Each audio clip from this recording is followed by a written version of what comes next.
Ivadika eo amin'ny taranja basketball isika dia nisy sekoly tournement izany izay andiany voalohany izy ity notanterahana omaly tetsy amin'ny kianja ivelany Mahamasina izay nahavory mpianatra maro dia maro satria dia anisan'ny ankafizin'ny mpianatra malagasy tokoa ity taranja basketball 3 contre 3 ity.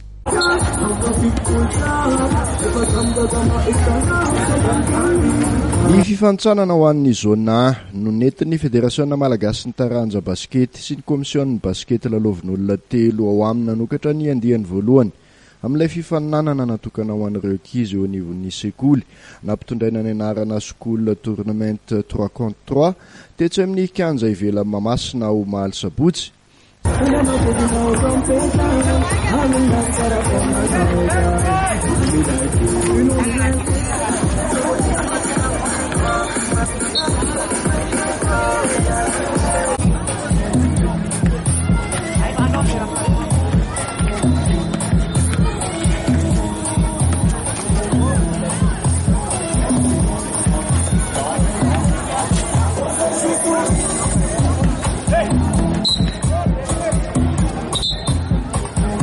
Ivona fa sekoly 20 misampana amin'ny sokajy U15 zalahy, U15 zazavavy, U18 zazalahy ary U18 zazavavy no namaly ny antsony mpikarakara tamin'ity andiany voalohany ity.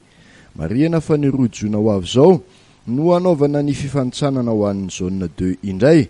Mialohan'ny dinga amin'ny famaranana atao etsy amin'ny kolejy Saint-Michel Parbe ny 12 jona ho avy izao. Tonga ny afatra satria telopolo teo ny établissement namaly ny antso amin'ity andiany voalohany amin'ny sekoly tournament ity.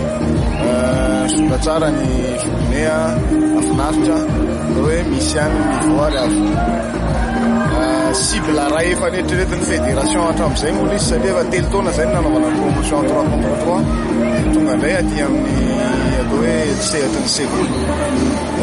Ny anio 20 mai sy amin'ny 2 jona eto Mahamasina le éliminatoire fa ny phase finale kosa dia atao amin'ny Saint-Michel Parbe ny 19 jona ny taona 2024. Mety anahoana zany ny endrik'io phase finale io?